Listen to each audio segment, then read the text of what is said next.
lo ya? Hasil usaha kita selama ini lo hianatin. Apaan nih? John udah cerita semua kecurangan lo. Yud, kamu kenapa sih? Balikin modal gua. Lo denger ya, usaha kita tuh memang lagi rugi. Rugi juga karena kecurangan lo, ngerti lo? Yaudah, astaga. Kayaknya nggak akan ada pernikahan di antara kita. Kita putus. Yud. Yuda, bentar aku mau ngomong dulu. Yuda, masa kamu kayak gitu sih? Aku akan kembali ke desa karena hatiku tertinggal di sana di antara fajar dan senja di batas cakra. Kami nggak akan minta anggaran kok. Kami cuma minta izin dan restu dari Bapak untuk menggunakan fasilitas umum. Untuk itu, saya akan coba ajukan ke Kemendes atau cari sponsor lain. Saya merasa bangga dan tentu sangat berbahagia sekaligus sangat mendukung karena ada anak muda yang dari kota kembali ke desa dan bersama-sama dengan warga masyarakat membangun desa. Sukses untuk anak muda yang kembali ke desa. Selamat ya. Moderator SUA. Teman-teman moderator SUA di Maluku Utara dan Indonesia Kepulauan Sula. Nah, malam ini di moderator SUA ketemu kedatangan salah satu artis yang pemeran film Kembali ke Desa yang diperankan langsung oleh Bang Rizal Gibran, film dari Kementerian Desa. Nah, malam ini ketemu sudah kedatangan Abang Rizal Gibran, ketemu mau tanya-tanya. Kita bertanya-tanya sedikit soal perjalanan film tersebut, maksud dan tujuan dari film Kembali ke Desa ini. Silahkan Bang Gibran. Ya, jadi begini, saya sudah dengan Pak Menteri, Bang Iskandar, dalam setahun ini saya diminta untuk bergabung dalam Humas dari Kemendes untuk bagaimana memblasting program-program dari Kemendes ini sendiri, gitu kan.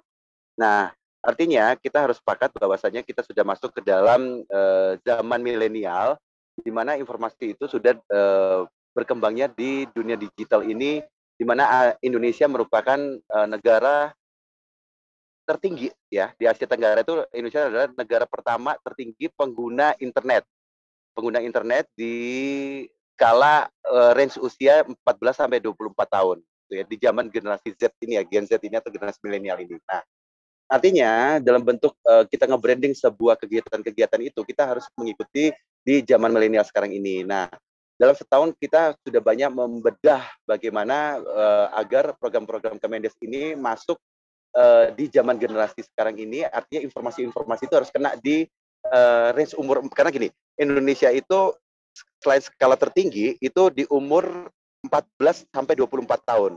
Dalam prioritas per hari itu kurang lebih 10 jam mereka menggunakan internet. Nah, artinya informasi-informasi ini harus kena di range umur 14 sampai 24 tahun karena generasi muda ini adalah generasi sebagai tongkat estafet bangsa kita ke depannya seperti apa.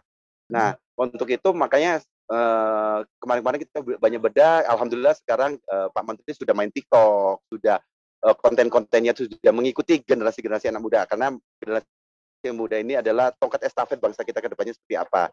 Nah, salah satu bentuk informasi yang bisa kena adalah kita mengeksplor mengenai desa ini dengan kearifan desa, kearifan lokalnya, dengan BUMDes-nya, dengan pariwisata desanya, dengan banyak elemen-elemen yang dimiliki oleh desa ini sudah tidak lagi dalam bentuk yang konvensional gitu kan. Contohnya sebuah portfolio desa itu contohnya biasanya apa ya, kalau kita bisa bilang zaman-zaman agak jadul ya. Contoh mungkin desa Wonogiri adalah desa penghasil, udah nggak bisa kayak begitu. Yang informatif nggak bisa. Artinya bentuk informasi ini harus bentuk yang kena ke anak muda gitu kan. Salah satunya adalah kita menyajikan informasi mengenai potensi desa ini dengan pola lemik ceritanya, dengan intrik-intriknya, dengan ada haru birunya, ada sedihnya, tapi kita dengan kearifan lokalnya, tapi kita kemas dalam sebuah tontonan. Itu kan lebih menarik kan. Artinya kan orang bisa informasi itu bisa kena, tapi ada sajian tontonannya. Nah, untuk itu kemarin ini kita launching film Kembali ke Desa, di mana film itu kita yang kerjakan, karena kebetulan saya sebagai brand ambassador dari dutanya Kemendes. Nah, yang eksekusi kemarin itu adalah dari perusahaannya Paramita Rusadi, yaitu PDD Paramita Devi Dimension. Ya, alhamdulillah ini adalah sampel film yang nantinya bisa sebagai embrio ya, yang bisa diikuti oleh desa-desa lain. Dan alhamdulillah juga puji Tuhan sudah ada beberapa desa tertarik untuk bikin portfolio desanya dalam bentuk film gitu kan. Dan selain itu film ini sebagai portfolio nantinya kita akan mengusung bahwasanya film-film dengan kearifan lokal dengan menggunakan budaya bahasa-bahasa budaya lokal itu, kita kemarin ini masih coba rancang akan ada festival film Nusantara. Nah, ini kita lagi mengusung bahwasanya kita lagi mengatur festival film Nusantara ini. Kita lagi mencoba audiensi dengan Pak Jokowi agar film ini bisa memperebutkan piala Pak Jokowi gitu kan. Tapi di Indonesia sendiri kurang lebih sudah ada 7 festival. Ini karena saya melihatnya seperti tahun 2009 itu salah satu film yang pernah saya kerjakan itu yaitu judulnya Hulontalangi, Cinta yang Terulang. Itu cerita dari Gorontalo. Kebetulan orang tua saya dari Gorontalo gitu kan.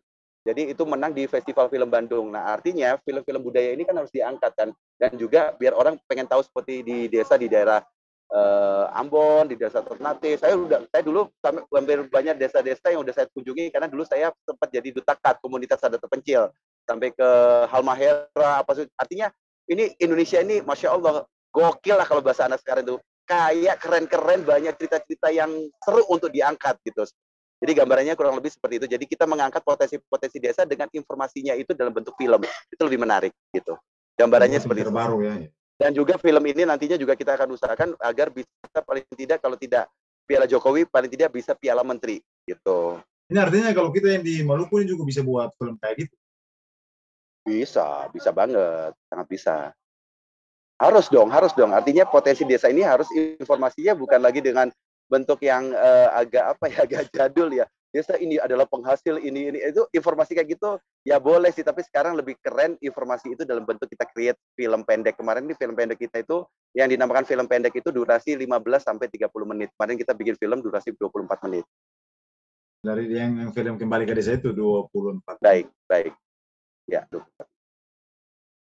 Gitu. Berarti dan kita harapkan festival film ini juga bukan hanya sebagai portfolio untuk mengundang para investor, mengundang para wisatawan untuk melihat potensinya, juga paling tidak untuk di film itu sendiri bisa selain di festival di Indonesia juga mudah-mudahan bisa diikutkan di festival internasional seperti Festival Film Toronto, Festival Film Cannes, Festival Film Asia Pasifik, banyak banget festival. Kita lihat di beberapa negara banyak cerita-cerita kearifan lokal yang dari pedalaman itu bahkan menang. Kayak ada yang dari Iran, itu yang ceritanya sangat sederhana. Tapi kalau ceritanya itu menyentuh, itu bisa dilombakan bukan hanya skala nasional tapi juga bisa skala internasional karena sudah banyak sekali mungkin, yang film-film. Ya. Abang Gibran bisa kasih pandangan sedikit soal kalau misalnya kita buat mau buat satu film pendek di Sula sini di Maluku Utara. Prosesnya kayak gimana tuh? Kita cari cerita dari salah satu desa tersebut ataukah kita ambil yang umum saja? Oke, baik. Jadi nanti gini, biasanya kan kalau dalam proses pembuatan film itu ada 3 tahap. Yang pertama adalah praproduksi, tahap kedua adalah produksi, dan tahap terakhir ada pasca produksi. Nah, nanti di praproduksi ini kita lihat nih apa yang paling menarik untuk diangkat, entah pariwisatanya, entah UMKM-nya atau segala macam, dengan kita sertakan bagaimana kisah-kisah yang ada di desa tersebut. Jadi kan banyak nih mungkin tentang kesehatannya, tentang apa. Jadi kisah-kisah yang menarik untuk diangkat dengan dikemas dalam kearifan lokal dan juga dengan bahasa budaya ada setempat. Nah, itu akan menjadi menonjol. Nah, tinggal kita create, itu pastinya akan ada suatu observasi ya. Kita akan cari ini, dan lebih bagus kalau semua cerita itu based on true story. Dari kisah-kisah mungkin seorang pendamping desa yang dia harus menghadapi banyak permasalahan. Seperti di cerita saya ini, yang kemarin kembali ke desa ini, sedikit aja ceritanya itu adalah mengenai potensi desa yang mengenai air panas, tapi ternyata di desa itu juga ada preman gitu kan. Ada preman ya, dia menguasai begini, harus ada intrik-intriknya gitu kan. Sampai akhirnya si preman itu terkena kasus narkoba gitu kan. Jadi ya kita harus angkat intrik-intriknya. Jadi artinya cerita itu harus ada protagonis dan juga antagonis. Tapi lebih bagus kalau cerita itu kita angkat dari based on true story, dari kisah yang sebenarnya. Sebenarnya banyak kisah-kisah inspiratif dari para pelaku-pelaku pengembang desa ini yang seru dan keren kalau diangkat. Asal kita observasi aja sih. Harus turun gitu, tim kreatifnya harus turun. Artinya kalau saya sendiri nih kalau mau buat film di desa saya, apakah bisa minta tips langsung dari Bang dan ini lewat Abang? Oh, Haji gue itu. Bisa bisa. Artinya gini, kita kalau semua tim produksi dari pusat dari Jakarta gitu kan, ya mungkin kita bisa memberikan pendidikan. Artinya kan sekarang di daerah-daerah kan juga banyak potensi anak-anak muda yang kreatif justru ya kan, seperti Iya. youtuber-youtuber, influencer-influencer yang sangat keren-keren gitu kan. Hanya mungkin kita bisa kasih pendampingan untuk bagaimana teori pembuatan film itu seperti apa. Kita sangat mengharapkan kalau memang pembuatan film itu bisa dikreasikan dari putra-putra daerah. Itu lebih keren sekali. Tapi kalau untuk percontohan untuk sambil pembelajaran bisa lagi di outsourcingkan untuk pertama episode 1 atau satu film dulu yang kita kerjakan dari Jakarta, tim Jakarta semua sambil di situ ada pembelajaran. Oh, bikin film tuh kayak begini. Jadi selanjutnya di episode 2 dan seterusnya atau dalam bentuk serial mini, serial pendek gitu ya. Itu kita harapkan juga kita datang ke sana bikin film sambil ngajarin. Selanjutnya kita pengen putra-putra daerah, filmmaker di daerah yang bisa meneruskan gitu. Karena bikin film ini banyak ilmuannya, nggak asal pegang kamera terus ambil gambar, enggak. Banyak filosofinya yang harus dipelajari juga gitu. Nah itu yang agak sulit kalau kita di sini tidak punya orang yang ahli buat film itu. Walaupun cerita menarik dari sini, tapi kalau tidak ada orang ahli juga agak sulit. Ya, Kalau artinya kan orang kayak Abang Gibran ini punya waktu ke sini. Insya Allah. Saya tadinya juga ada beberapa mau undangan juga ke sana. Kebetulan juga Gubernur Ambon Bang Murad itu masih kerabat juga. Ya saya pengen ke Ambon juga untuk untuk Maluku sana untuk mengembangkan, karena di sana tuh potensinya cerita-cerita kearifan lokalnya tuh istilahnya ke bahasa Jakarta gokil, keren-keren sih gitu loh. Iya, kalau kita bagaimana mengemasnya aja. Abang harus ke sini, ke Maluku. Ayo kapan ke Maluku, insya Allah. Asal diundang nanti kita bisa bikin inilah konsepnya, karena kita mengharapkan dengan film Kembali ke Desa ini juga bisa menjadikan percontohan dengan desa-desa lain. Ini aja kita sudah ada 2 desa, salah satunya Pamekasan Madura, dan juga ada desa di Jawa Tengah yang ingin kita turun untuk membuat film seperti itu gitu. Cuma kita harus turun, kita harus proyek ke depan itu ya. Ya, kita pengen, jadi gini, setiap desa ini harus punya portfolio. Portfolionya adalah bentuk film. Nah, selain sebagai portfolio ini, jadi orang-orang luar nih kalau pengen tahu, ini kan bisa ditayangkan nanti di YouTube gitu ya. Orang pengen tahu, oh desa A gitu, atau desa B, orang akan lebih terhibur gitu loh, dengan ada bahasanya, dengan kearifan lokalnya, dengan eksploitasi alamnya, dengan pariwisata desanya gitu kan. Tapi dikemas dengan cerita yang menarik. Orang itu akan terbawa terbawa adrenalin psikologiknya itu, untuk emosinya kita tarik gitu loh. Wah, seperti apa sih, apalagi apabila di film itu kita libatkan orang yang benar-benar orang dengan cerita yang true story. Syukur-syukur orang itu yang bisa memerankannya langsung gitu. Itu lebih menarik. Tanpa harus aktor dari Jakarta gitu kan. Tapi lebih bagus lagi si pelakunya bisa memainkannya. Cuman untuk memainkan sebuah adegan ini kan banyak ilmuannya kan, nggak asal main gitu kan.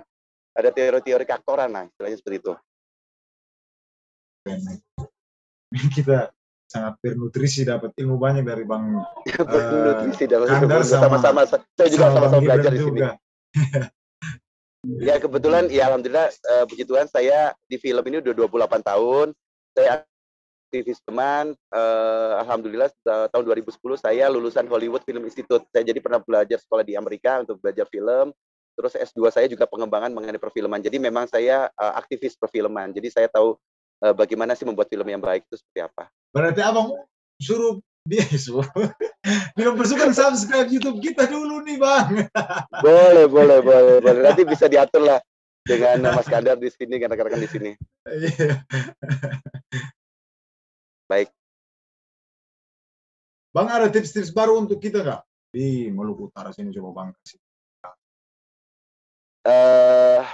Tips putar apa nih? Dalam hal pengembangan desa lah, lewat digitalisasi yang lagi ramai sekarang. Selain dari perfilman, digitalisasi ya. Baik. Artinya gini, bagus banget pertanyaan tadi. Dengan digitalisasi ini, tadi saya utarakan di awal bahwasanya Indonesia adalah negara tertinggi di Asia Tenggara, tingkat nomor 1 di mana penggunaan digitalisasi terutama internet itu tertinggi. Nah, artinya informasi-informasi yang sekarang sudah digital, sudah berkembang ini, kita coba masuknya itu informasi itu di range umur anak-anak generasi Z sekarang ini, Gen Z ya generasi milenial.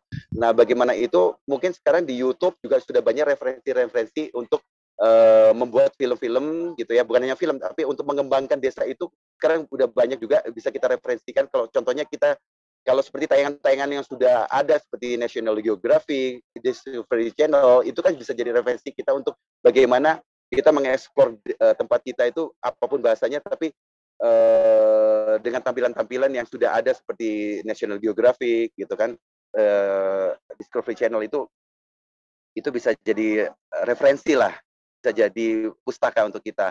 Nah, tipsnya adalah ya pemuda-pemuda di daerah juga harus semangat gitu lah melihat perkembangan zaman, apalagi digital sudah berkembang ini, jangan selalu nggak siap bertanding, harus siap bertanding dan harus kreatif. Intinya harus kreatif. Itu sih. Sebenarnya Indonesia ini kaya banget. Kita harus bersyukur tinggal di Indonesia yang kalau kata Plus apa aja bisa jadi ya, tongkat kayu dan batu jadi tanaman gitu kan. Jadi kita harus manfaatkan advantage yang Tuhan berikan kepada kita gitu. Terima kasih Bang atas perhatiannya malam ini, Masya Allah, luar biasa ini. Terima kasih. Insya Allah dari semua yang disampaikan nanti saya orang pertama yang akan kembangkan. Iya dong, ayo dong. Nanti kalau semua ingin khusus ada kelas khusus atau gimana seputar perfilman, nanti kita coba akan arrange dari Kemendes kan. Kebetulan saya di Kemendes kan di Humas juga, saya juga brand ambassador di Kemendes. Jadi kita dari percontohan film Kembali ke Desa ini, nanti saya akan share trailernya ke Mas Kandar ya, untuk bisa dilihat film yang kita buat. Kemarin kita filmnya itu juga sederhana dengan budget kecil, tapi dengan semangat merah putih, semangat patriotisme, film itu bisa jadi sih. Gitu. Yang penting bismillah dulu lah. Gitu. Apalagi karena pusat itu sebenarnya berbicara mengenai desa, pusat itu cuma punya kebijakan doang, anggarannya semua itu di desa gitu. Anggarannya di desa gitu. Apalagi kalau mau bikin film, kalau konsep udah matang, udah bagus semuanya segala macam, libatkan CSR dari perusahaan-perusahaan yang ada di sana, itu pasti akan mendukung gitu. Bang, sebelum ditutup nih, nama IG Abang apa biar nanti saya follow? Rizal Gibran, Gibrannya pakai Delta Juliet India Bravo Romeo Alpha November. Rizalnya Romeo India Zulu Alpha London, Delta Juliet India Bravo Romeo Alpha November. Rizal Gibran.